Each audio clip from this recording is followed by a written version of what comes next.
Subscribe to my YouTube channel. Share it with your friends. The table by the window, the coffee in her hand trembled slightly, not because it was hot, but because the ground just vibrated beneath her feet. The windows rattled, plates clinked on shelves. Then, an explosion of wind. It came from above, a deafening roar tore across the sky. Emma's hand shot to her heart as the ceiling lights flickered. She rushed to the window, just in time to see two black helicopters descend onto the parking lot outside her lonely roadside diner. Dust swirled, blinding her momentarily. Napkins flew like white birds through the air. The choppers landed fast, military style, unmarked, aggressive, serious, and then, through the dust, men in black suits stormed toward her diner. Her breath caught. "Oh, God," she whispered. "This is about him, isn't it?" She turned. The booth in the corner, the one by the window, was empty. The boy was gone, 3 weeks earlier. The boy first came on a Wednesday. He didn't speak. He didn't look up. He just sat at the farthest booth by the window where he could watch the trees swaying on the edge of the gravel lot. His hoodie was too big. His shoes were 2 sizes too small. But his eyes, when Emma finally saw them, were impossibly sad. Emma had been running the diner alone since her dad passed. It wasn't glamorous. Half the booths were taped up, the jukebox hadn't worked since 2014, and the coffee machine whined like it had asthma. But it was hers, her world. She didn't ask questions when he came in. She just brought him a hot grilled cheese sandwich and a glass of water. He never ordered, never paid, never said a word, and yet he came back. Every single day, same booth, same silence, same sadness. At first, Emma thought maybe he was just shy, or maybe lost. But after day 5, she started to worry. "Hey there," she'd tried gently one day, placing the plate down in front of him. "You got someone waiting for you? Maybe a parent?" He shook his head slowly, just once. His lips pressed tight. "Where are you staying, sweetheart?" No answer. She didn't push again, but she kept feeding him because something inside her, a mother's instinct she never got to use, told her this child wasn't just lonely. He was running from something. Present day, back to the diner. The hour, bell above the door chimed violently as 4 men entered. Suits, earpieces, no smiles. The leader, tall with cropped grey hair and sharp cheekbones, scanned the room like a hawk. "You Emma Wallace?" he barked. She stepped back from the counter instinctively, her hands still gripping a coffee pot. "Yes. What's this about?" The man didn't answer. Instead, he signaled to the others. 2 of them split, one toward the kitchen, the other toward the bathrooms. Emma's stomach churned. "You need a warrant," she said shakily. "You can't just storm in." "We're not cops, ma'am," the leader said. "We're looking for a boy, 11 years old, mute, small frame." "You've seen him?" He wasn't asking. He knew. Emma's mind raced. Lie, stall, tell the truth. "Why do you want him?" she asked. "He's a person of interest." "That's vague. It's intentional." Emma's grip tightened. "He's just a kid. He hasn't done anything." The man stepped closer. "Then where is he?" She stared at him. Longer than she should have. Too long. That was enough. He turned to his earpiece. "Alpha to base. Confirm. She's sheltering." Her heart slammed into her ribs. "Sheltering? Shelter? What? What the hell is going on?" She said louder now. "Why are helicopters landing in front of my diner for a boy who barely speaks?" But she wasn't sure she wanted the answer. 3 days before the choppers came, Emma had begun leaving food out for him before he even sat down. He always nodded once in thanks. That's all. Then one day he left something behind, a crumpled piece of paper under the salt shaker. Emma wasn't sure if it was accidental or intentional. She picked it up after he left. It was a torn note, scribbled in block letters, like, "A child learning to write. Don't tell them where I am. They lie." Her blood ran cold. Them. Who? She looked out the window. The trees behind the diner rustled, but there was no one in sight. She didn't sleep that night. Back to present, the suited Man walked past her and yanked open the door to the booth by the window. He ran a gloved hand under the seat, checked the trash bin. His eyes scanned every surface. Did he ever say anything? He asked, not looking at her. Emma crossed her arms. He can't talk. He can't, or he won't. She stared. What do you people want with him? He finally faced her again, and this time his tone changed. We believe he saw something. Something highly classified. He was in the wrong place at the wrong time. That's not his fault, she said quietly. No, the man agreed. But that doesn't mean he's safe. That chilled her more than anything he'd said yet. Not. Safe from who? Before he could answer, the other man called from the kitchen, Got something! They all rushed in. Emma followed, reluctantly. On the counter near the dish sink sat a folded napkin. On it, a single word was scribbled in pen. Run. Emma's mouth went dry.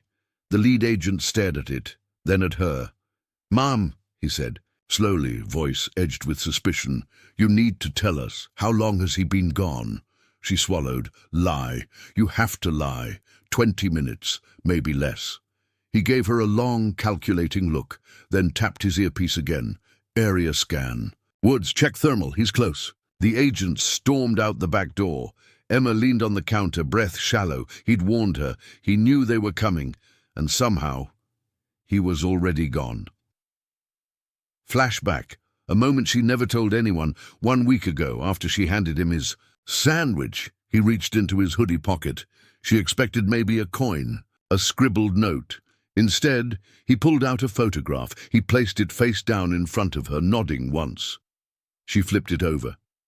It was a photo of 5 men in suits standing in front of a black van.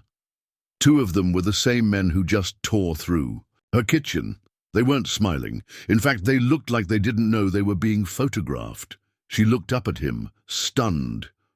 Where did you get this? He didn't answer. He just tapped the photo once, then pointed to himself, then drew a finger across his lips. A warning, a plea, and a secret. She'd hidden the photo under the register that night. Now, her knees weakened. As she stumbled toward it, she opened the drawer and reached under. It was gone. Back to present outside, the helicopter blades were whirring again. The men were scanning the woods with thermal cameras, barking into radios. Sprinting between trees, Emma stood at the edge of the diner, watching them spiral into chaos. And then, something flickered. At the far edge of the trees, a shadow moved, too fast for a child. Or was it?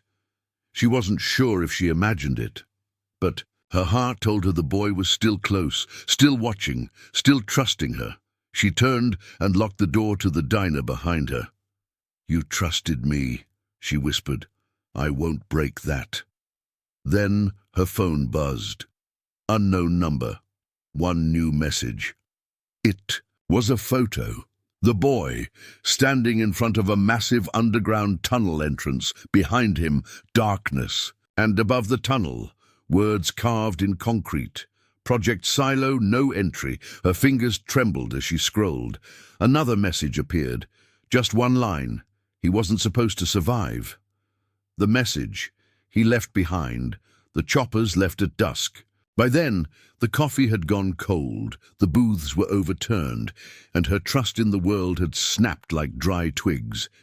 They didn't arrest her, but they didn't believe her either. The lead man with the grey hair, Agent Marsh, warned her bluntly, if you see the boy again and you fail to report him, you will be treated as aiding a fugitive in a federal investigation. She didn't ask what kind of fugitive. She knew, by now. Nothing about this was ordinary.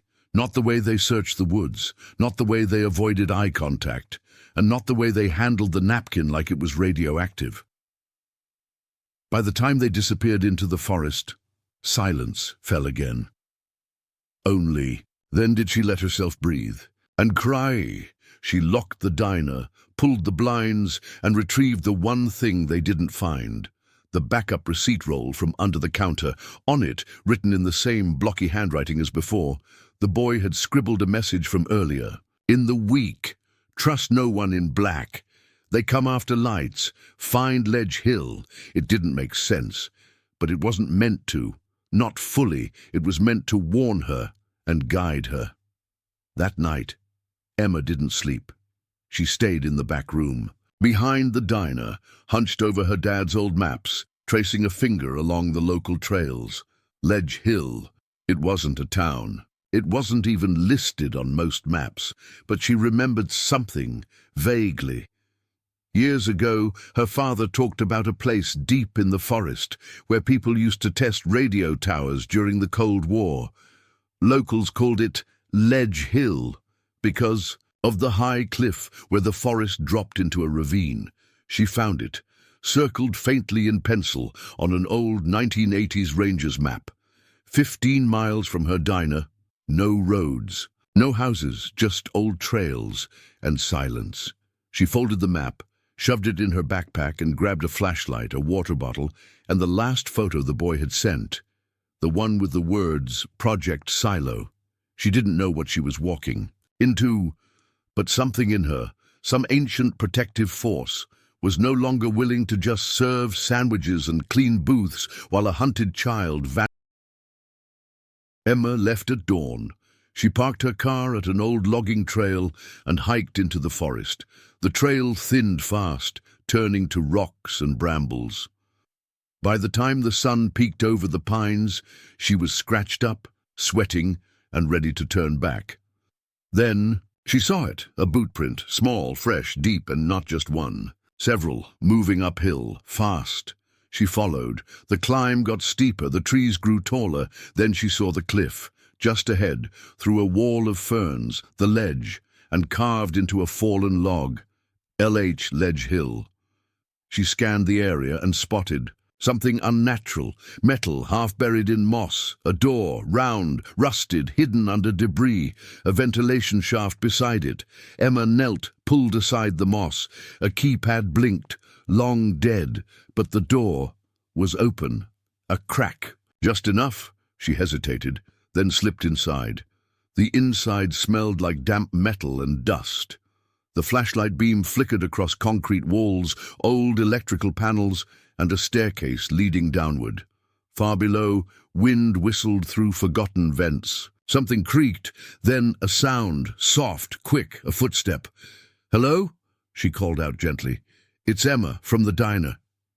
No answer. Her voice echoed and vanished.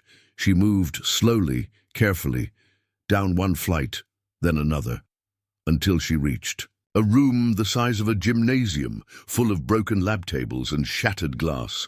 Old documents littered the floor, diagrams, circuit boards, radiation signs, and in the center, a chair with restraints. She froze. Then something behind her whispered, "You shouldn't be here." She spun around, nearly dropping the flashlight. He stood in the doorway. The boy. His hoodie was dirtier now, his hair longer, but his eyes, still full of sadness, glimmered with something else now, fear and defiance. He didn't move when she stepped toward him. "I followed your message," she said softly. "They tore up my diner." He looked down. "I didn't tell them anything," she added. "I won't." He slowly reached into his pocket, pulled out a crumpled object, handed it to her. It was a photograph. Different this time, a white room. A boy, him, strapped to the chair in the lab, men in black coats, one of them holding a needle, another holding a device like a scanner. On the wall, a logo, a red eye. Inside it, a number, SC9. Emma felt her stomach flip. "What is this place?" she whispered. The boy touched the photo, then tapped his temple. Then he pointed around the room. They had experimented on him. She crouched. "Why you?" He hesitated, then pulled his sleeve up. Under the grime, a tattoo, not ink, burned into his skin. Candidate 09B. Her hand covered her mouth. Emma sat on the cold floor beside him. He never spoke, but somehow they talked. He showed her more photos, some printed, some drawn. She pieced it together slowly. He had been part of something called Silo, a hidden government trial, not for weapons, not for disease, but for sensitivity testing, human perception and telepathy. 9 children were taken, not adopted, not rescued. Taken, only one escaped. Him. He tapped the final photo, a dark hallway with mirrors. Emma stared. What's behind the mirrors? He looked away, then drew on the back of the photo, an eye crying. She understood. He had seen something through them, and that's what they were after. Suddenly, noise, a clang, far above. Voices. The boy froze. Emma jumped to her feet. How did they find us? He grabbed her hand. They ran, through tunnels, down a chute, past an old control panel with flickering lights. They reached a service ladder, and he began climbing without hesitation. Emma scrambled behind him, her lungs burned. At the top, another hatch he pushed. It didn't budge. Voices were getting closer. He slammed his shoulder into it. Once, twice. It flew open. They emerged into blinding daylight on the far side of the cliff. She turned. Helicopters again. Two this time. Soldiers rappelling. The boy grabbed her sleeve and pointed down a ridge. A path. Without a word, they ran. They reached an old ranger tower by nightfall. No lights. No roads. Emma collapsed on the wooden floor. He sat beside her, hugging his knees. She finally whispered, "Why me? Why'd you come to the diner?" He pulled a slip of paper from his hoodie. It was old, faded. It said, "If anything goes wrong, find Emma Wallace. She's clean, she'll help you." Her head jerked up. It was her dad's handwriting. She felt tears rise before the question did. How did my father know about this? The boy looked at her for a long time, then slowly pulled something. From his backpack, a lanyard, with a badge. Robert Wallace, Level 4 clearance, Project Silo. Her heart shattered. Her father had worked for them, and tried to fix it before he died. Her father's final secret. Emma couldn't move. The badge trembled in her hand. The boy sat, motionless beside her, head down, knees hugged to his chest. Above them, the wind howled through the cracked beams of the old ranger tower. The world had narrowed into one awful, impossible truth. Her father, her kind, gentle, blueberry pancake-loving father, had worked for Project Silo. Her hands were shaking. Why didn't he ever tell me? She whispered, more to herself than to the boy. The boy didn't answer, but he nudged something toward her, a notebook, small, leather-bound, torn in the corner. Her name was written on the cover, Emma. If you're reading this, I failed. The first. Pages were messy, rushed. Her dad's handwriting zigzagged across the paper. I stayed silent too long, thought I could help from inside. I was wrong. They were never trying to study abilities. They were trying to manufacture them. Emma swallowed hard. They took orphans, ones with high trauma resilience, kids who'd survived abuse, war zones, neglect. They believed trauma unlocked something, made the brain more receptive, more open. She turned the page with trembling. Your fingers. At first it was just memory testing, sensory trials. Then it got darker. Isolation chambers, electrical interference, mirror exposure. Mirror exposure, she flashed back to the boy's drawing. The mirrors, the eye crying. Then, one day, Subject 09B looked into the mirror and screamed. For 2 hours, said he saw the Watchers, said they spoke his name in his head. Emma's skin crawled. She flipped to the last page. They weren't trying to create super soldiers. They were trying to see into something else. Another.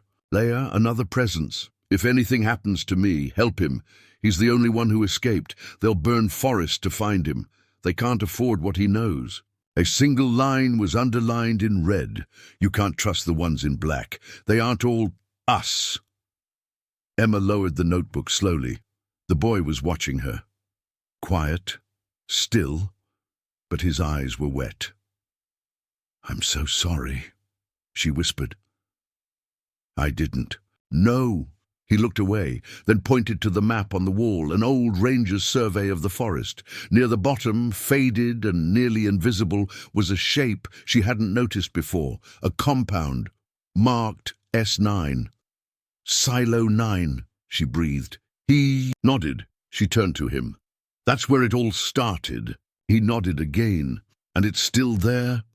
This time, his jaw tightened. Then he pointed to his temple, then to her, then back to the compound, as if saying, "They're still watching. They know we're close." Emma stood slowly. "Then we end. This." The boy tilted his head. "We find it. We expose everything. I don't care if they bury us under it. I won't let you run forever." They moved again before sunrise. She knew the choppers would come back, knew the soldiers would start sweeping again, but she also knew something else now. They were scared of him. They didn't just want to recapture him. They wanted to erase him. By noon, they reached the ridge overlooking the valley marked on the map. From above, it looked like nothing, just dense trees and a few dead power lines, but as she squinted, she saw it. A circle of trees unnaturally felled. A pattern, too precise to be natural. "Is that it?" she asked. The boy didn't nod. He didn't have to. She could feel it too, that thick, wrong. Like the forest itself didn't want them there. Getting inside wasn't the hard part. The perimeter fence was rusted and bent. No cameras, no guards. That was the first warning sign. They stepped into the clearing. Emma's boots crunched over broken glass and soft moss. To the left stood the remains of a bunker, half collapsed. Ahead, a row of trailers long abandoned, doors swaying in the wind. But the boy led her not toward the buildings, but down. A grate, half buried beneath leaves and roots, metal with faded markings. She helped him pry it up, revealing a shaft. A ladder vanished into blackness.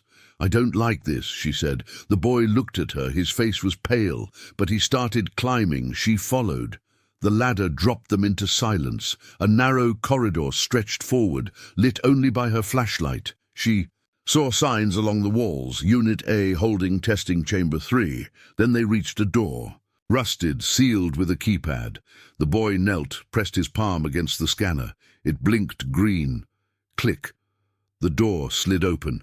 Emma's stomach turned. The room beyond was intact, not abandoned, not dusty, clean, cold, lit, like someone had just left.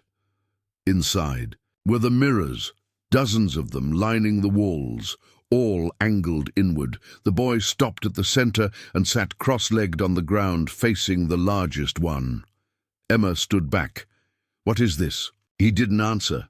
She stepped closer.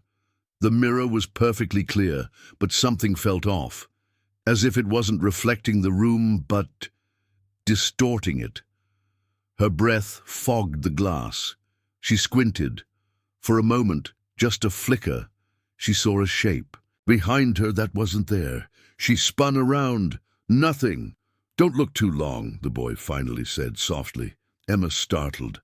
You spoke." He didn't meet her eyes. They hear better through the mirrors when you're afraid. She froze. "Who hears?" He pointed to the mirror. "The Watchers." Suddenly alarms screamed, red lights flashed, the boy's eyes widened. "They're coming!" Emma grabbed his hand and pulled him into the hallway. Footsteps thundered from above. She saw a stairwell and darted inside, slamming the door behind them. They ran, floor after floor, deeper underground, until they reached a lab covered in plastic. Sheeting. She pulled it aside and stopped cold. The walls were covered in files, photos, charts, brain scans. 9 children, faces circled, code names: Subject 01A, failed. Subject 02B, terminated. Subject 03C, retained. Subject 09B, escaped. Dangerous, requires neutralization. Emma turned to the boy. "You were the last one, the only one who got out." He nodded. She scanned the files. Her father's name was on several. Notes in his handwriting: "Do not allow." Subject 09B near the core mirrors. "He sees something we don't. He is not alone in his mind." The boy tugged her sleeve. He pointed to a file labeled Operation. Emma opened it. Her heart stopped. "If Subject 09B remains free, beyond May 3rd, proceed with forest-wide purge. Burn zone, full erasure of Site S9, Today was May 3rd. The explosion shook the bunker. Dust rained from the ceiling. Emma stumbled backward as the walls vibrated. "They're blowing the entrances," she gasped. The boy grabbed a crowbar from the wall and pried open a floor grate. They dropped into a maintenance shaft just as another explosion roared above them. He led her through the maze, hands trembling, until they reached a hatch with an exit symbol. He shoved it open, and they emerged behind a rock wall, overlooking the compound. Flames licked the edges of the forest. Smoke curled into the sky. Helicopters hovered overhead. A voice echoed through a speaker. "Site 9 decontamination initiated. All remaining units will be contained." Emma looked down at the boy. "They're going to kill everyone inside, wipe the whole program." He nodded solemnly. "Then we need proof." They sprinted back toward the ranger tower. Emma dug through her bag, yanked out her phone, and snapped every photo she could of the documents, the faces, the mirror room. She uploaded everything to a drive, set it to auto-send to multiple news outlets. But the signal was weak. She turned to the boy. "We need a better connection." He pointed to the ridge. They climbed, panting, heartbeats thundering. At the top, just one bar. She hit send. The progress bar crept forward. 80%, 60%, 90%. Complete. They collapsed beneath the trees. Emma was crying now. Not from fear, but from something heavier. Relief, grief, rage, all of it. The boy looked up at her. "What happens now?" It was the second thing he'd said. She wrapped her arms around him. "We survive. We wait. And we make damn sure they can't. Bury this again?" He leaned against her shoulder. Together they watched the forest burn. The stranger who knew his name. It took less than 24 hours for the world to explode. Emma's phone, nearly dead, buzzed non-stop. Her drive upload had reached 3 major news outlets. Headlines popped up across the internet like wildfire. Top-secret forest facility exposed. Government program tortured children with mirrors. Anonymous teen survivor sparks global outrage. The media dubbed the boy the Mirror Child, a name he didn't like, but one that now lived on every screen. What shocked Emma more was who didn't say a word. No government denial, no statement, no arrests, just silence. And silence from that level. That meant they were regrouping. That meant something worse was coming. They stayed hidden for 3 more days. Emma stashed them in an abandoned ranger shed north of the burn zone. The boy barely ate, barely slept. He sat curled near the window, always watching the trees. Sometimes she caught him tracing something in the dust, a strange, looping symbol. When she asked about it, he'd rub it out and say nothing. But that night, he whispered something chilling. "They're still in there, trapped." "Who?" Emma asked softly. He turned to her. "The other ones." Her throat tightened. "The kids." He nodded. "They didn't die, just left behind." She gripped his hand. "Then we find them." The next morning, a car pulled into the trail outside their hideout. Emma froze, ducked low. The boy stiffened. She peered through the blinds. It wasn't a black SUV. It was a faded red pickup. A woman stepped out, thin, middle-aged, with wind-tangled hair and dark rings under her eyes. She held a cane, but walked like she'd used to run marathons. She didn't look like a threat. But Emma still held the knife she'd. Then the woman called out, "Subject 09B, my name is Dr. Lyra Caro. I was your mother's friend." He didn't blink, didn't breathe. Emma looked at him. His knuckles were white. He shook his head slowly. "No," he whispered. Emma opened the door, cautious. "What do you mean you knew his mother? He doesn't even speak much." "I know," Lyra said, voice cracked with emotion. "He hasn't spoken since we took her away from him." Emma froze. "You worked at Project Silo." "Worked is a generous term," Lyra said bitterly. "I tried to shut it down from the inside. They forced us to believe in the research, to ignore the screams, but she didn't. His mother fought back, and they made her vanish. The boy stepped out slowly, staring at Lyra. She crouched down, wincing. "I was there the night she broke the glass. The night you saw what they didn't want anyone to see." He turned his face away. But not before Emma saw the tears forming. Lyra stood slowly. "They erased her, but I kept something you need to see." They drove to an old farmhouse 2 counties over. The house creaked with age, cats scattered across the porch. But inside, it was warm and humming with soft jazz. Lyra handed Emma a dusty box. Inside were tapes, photos, a worn stuffed bear, and a locket. She passed it to the boy. Inside, a photo of a woman holding a baby. Him. The back read, "To my beautiful boy. They won't take your light." He clutched it like it was air. Lyra turned. On one of the tapes, a video began to play.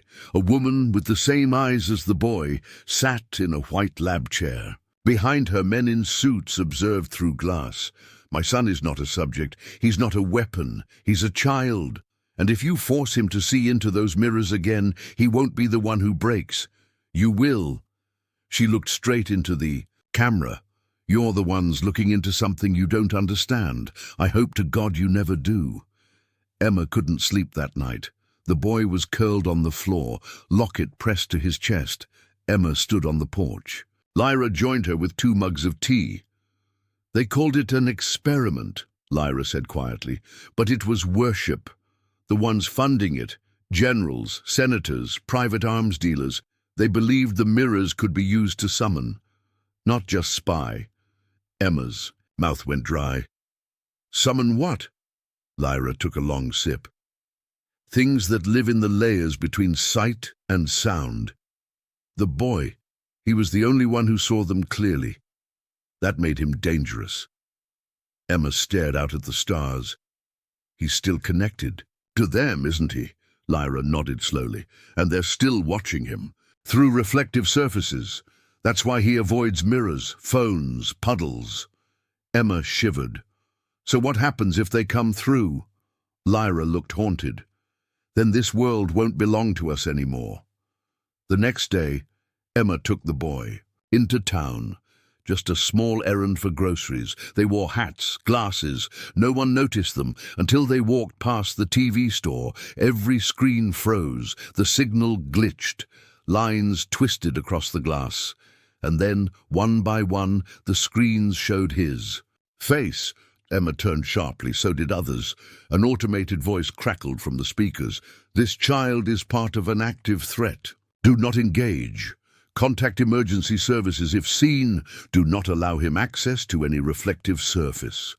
Gasps, murmurs.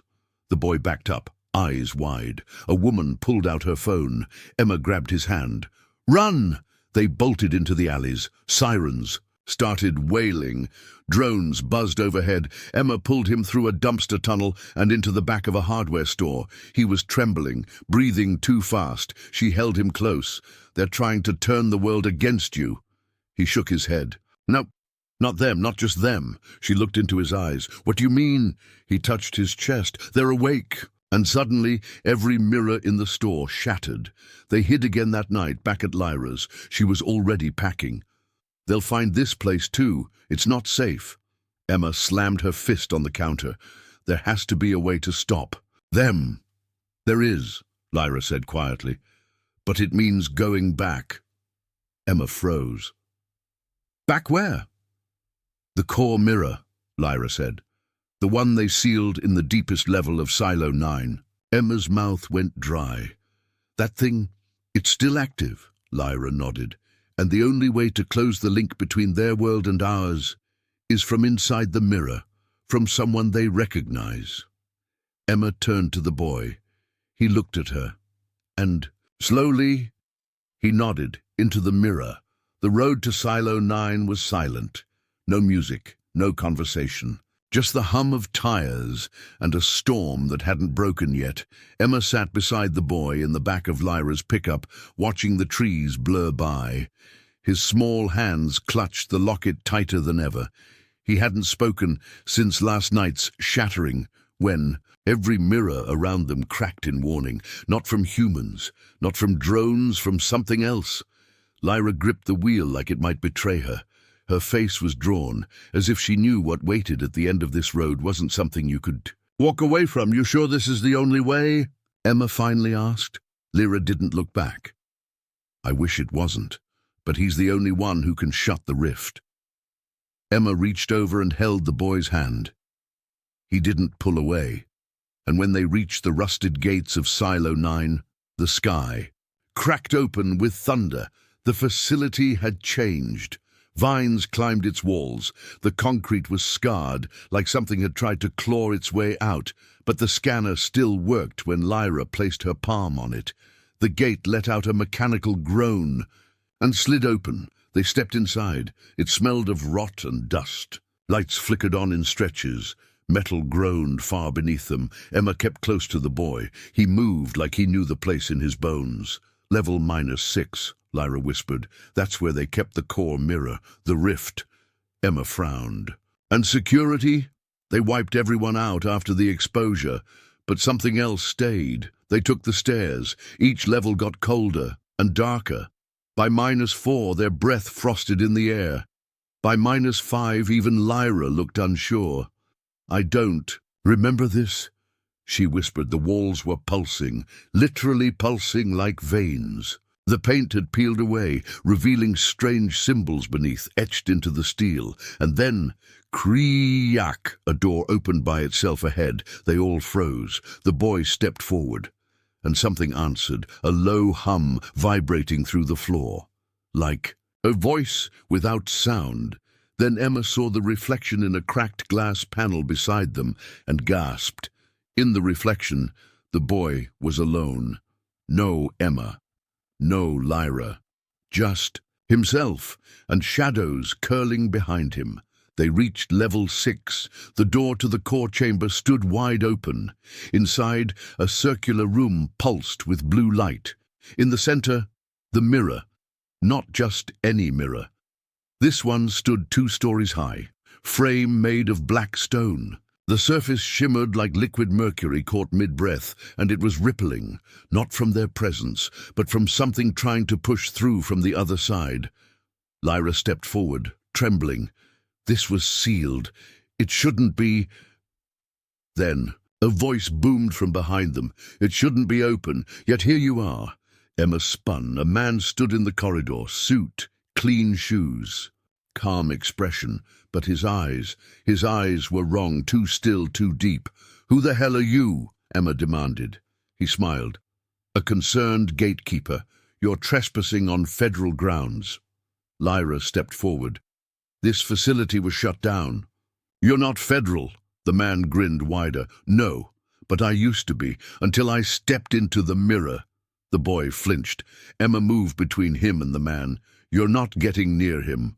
"Oh, I already have," the man said softly. "You think this boy closed the last gate by accident?" Lyra's voice shook. "What do you mean?" "He didn't shut it, he opened it." Emma's stomach dropped. "No," she said firmly. "He was just a child. He didn't know."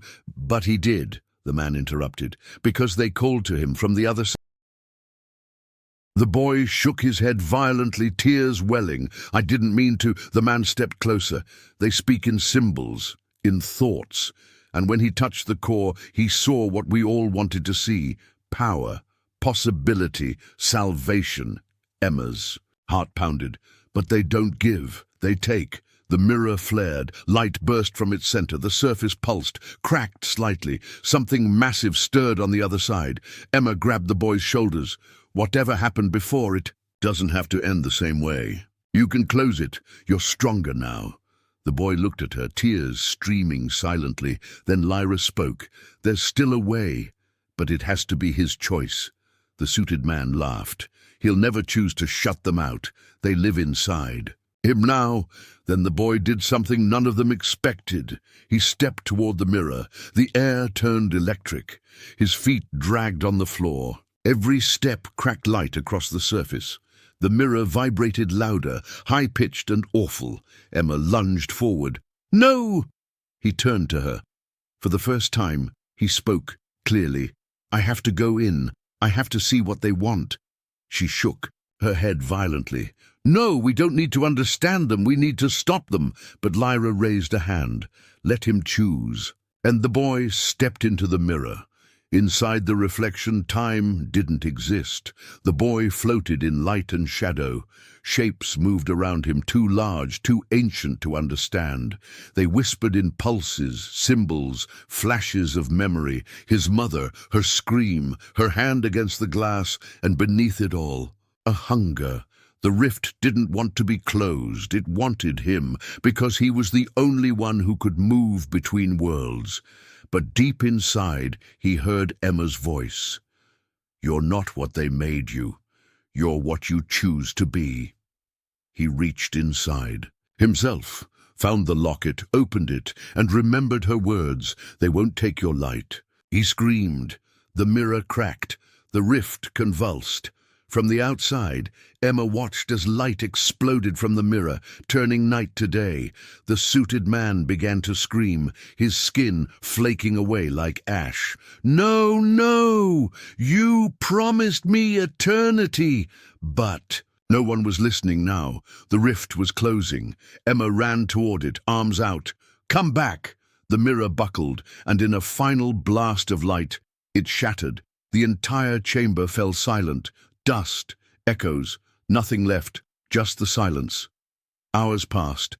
Emergency. Crews found them. Pulled Lyra and Emma from the wreckage, but not the boy. Emma was hospitalized. For weeks she barely spoke. She refused to tell the agents what really happened because she didn't believe it was over. Then one morning, a letter arrived. No stamp. No return address. Inside, a small drawing in childish pencil, Emma the boy, and behind them a closed mirror, and underneath it, still here. Thank you for helping me choose. She broke down crying. The final light 3 months had passed, and still, the mirror never returned. Emma stood outside the diner at sunrise, coffee warm in her hands, but her fingers cold. The world had gone back to pretending nothing happened. No media reports, no headlines about government black sites or ancient technology buried under cornfields. Just whispers, and one boy gone. She hadn't told anyone the truth, not about the mirror or the man in the suit or what the boy had done to save them all. But sometimes, just before sleep, she still heard the ripple. That morning something changed as Emma opened the diner for the day. Same lights, same booths, same buzzing sign. She saw an envelope taped to the inside of the door. No stamp, no name, just her name, written in uneven handwriting, Emma. She opened it with trembling hands. Inside was a train ticket to a town she'd never heard of, departure at noon sharp, and one sentence written below in blue ink. If you ever want the truth, follow the light. Her pulse jumped. She didn't question it. She just packed. By late afternoon, she stepped off the train in the small, silent town of Wraithridge. No people. Just fog. A sign creaked in the wind, and beyond it stood an old chapel, long abandoned. Windows broken, roof half collapsed. The sun was already setting, and as she approached the chapel, the wind whispered again. She stepped inside and saw him.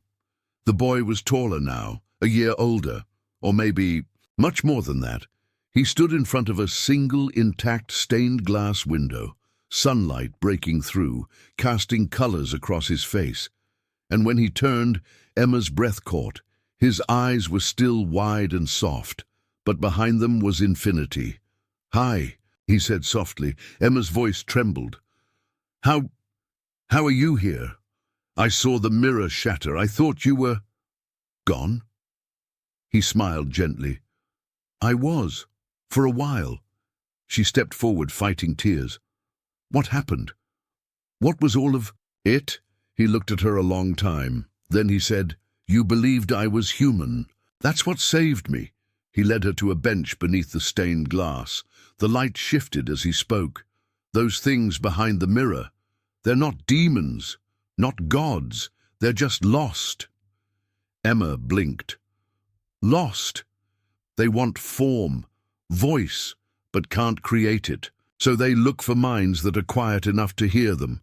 Emma's eyes filled. Like yours, he nodded. They were inside me for years, whispering, showing me who I could be. But they didn't understand choices, not the way you do. Emma shook her head. You were just a child. You shouldn't have had to carry that. He looked down at the locket he still wore. I didn't, until one day someone saw me and didn't run. A crack echoed. Emma turned. The chapel's far wall rippled, not a mirror, not glass, but air, and through it Emma saw herself, sitting in the diner years ago, pouring coffee, humming. Then the image shifted. Now the boy, sitting silently in booth 4, watching the rain. Emma swallowed. This isn't real. It's not fake either, he said. It's what's left. The mirror didn't shatter. It changed. It lives in memories now, reflections we carry. Emma stepped closer to the ripple. Then, what's the point of all this? Why bring me here? He looked at her steady, because the wind outside shifted, the chapel darkened, a hum filled the air, and in the doorway someone appeared. Not the man from the lab, but a girl, young, hair in braids, eyes hollow. Emma's stomach dropped. Who is she? She's the next door, the boy said quietly. They're trying again, through her. Emma backed up. No, we destroyed the core, we stopped them. They don't need tech anymore, he said. Not after me. They evolved. Now they use pain, grief, anyone empty enough to listen. The girl stepped closer, her eyes unfocused, her voice barely human. They said you'd understand me. Emma shook. What do we do? The boy stood slowly. We choose again. He stepped toward the girl, calm, careful, and Emma saw it, the way his reflection glitched against the chapel floor. He wasn't entirely here. He wasn't entirely anywhere. You're staying on the threshold, Emma said, breathless. He nodded. I'm the balance now, half in, half out. I can't stop them from knocking, but I can make sure no one opens the door unless they truly want to. Emma's voice cracked. That's a terrible burden. He smiled softly. It's a gift. You gave it to me. He knelt before the girl, whispered something. Her eyes slowly cleared. The ripple faded behind her. The wind died, and the chapel grew still again. Emma exhaled, relieved, stunned. You stopped them. No, the boy said. We did. He turned to Emma. You showed me that a quiet life isn't a weakness. It's a shield. She choked back emotion. You're still that boy, aren't you? He walked to her and placed the locket in her palm. No. I'm everyone who was ever seen when they thought they were invisible. He stepped back, and the stained glass behind him began to glow. It wasn't sunlight. It was memory. Emma saw her life in bursts, her mother's laugh, her first heartbreak, the first time she handed the boy his favorite sandwich. Every ordinary act that once felt small, now shimmering with meaning. You made me real, he said, and now I give it back to you. The light enveloped her, not blinding, just warm. And when she opened her eyes again, she was standing outside her diner. The choppers never came again. The agents disappeared. Silo 9 stayed buried. But the town changed, little things. Children began drawing pictures of mirrors with closed eyes. Strangers walked in with strange memories, stories they didn't understand.